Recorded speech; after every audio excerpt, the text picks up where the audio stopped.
Ever felt like importing a Chinese smartphone? In case you have, a quick research might have made you familiar with Meizu, a large China-based handset maker that rivals local superstar Xiaomi when it comes to bargain price devices. Meizu's latest 5.5-inch device, the M5 Note, is the perfect example of this. It pairs great specs with a pretty aggressive pricing, but is it a good phone in real life or simply a dud? Let's find out. First things first, props should be given where they're due. The M5 Note is a well-built metal phone. While it's not very exciting and flashy in terms of design, Meizu has gone for a sturdy metal build that feels very good in the hand. Overall, a solid handset.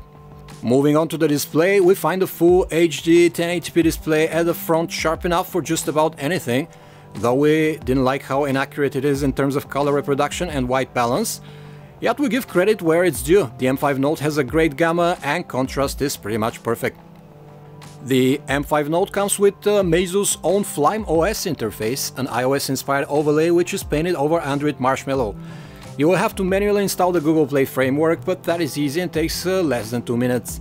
Users familiar with Chinese smartphone firmwares will probably feel right at home, but for the uninitiated consumer, getting personal with Flame OS will likely be an exotic experience, full of aggravating issues and peculiarities.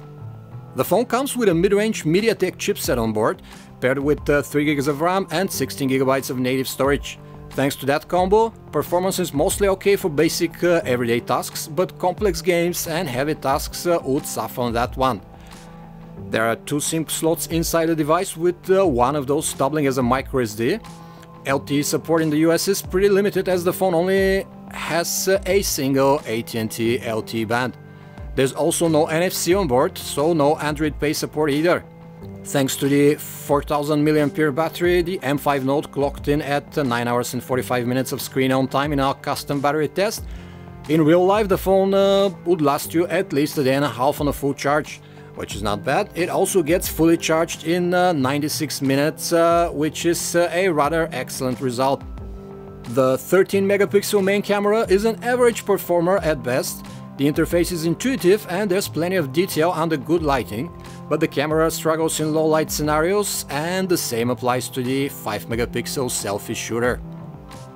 In conclusion, we'd say that the M5 Note is very good value for the money, but only in the Chinese market, which is where the phone is intended for, of course.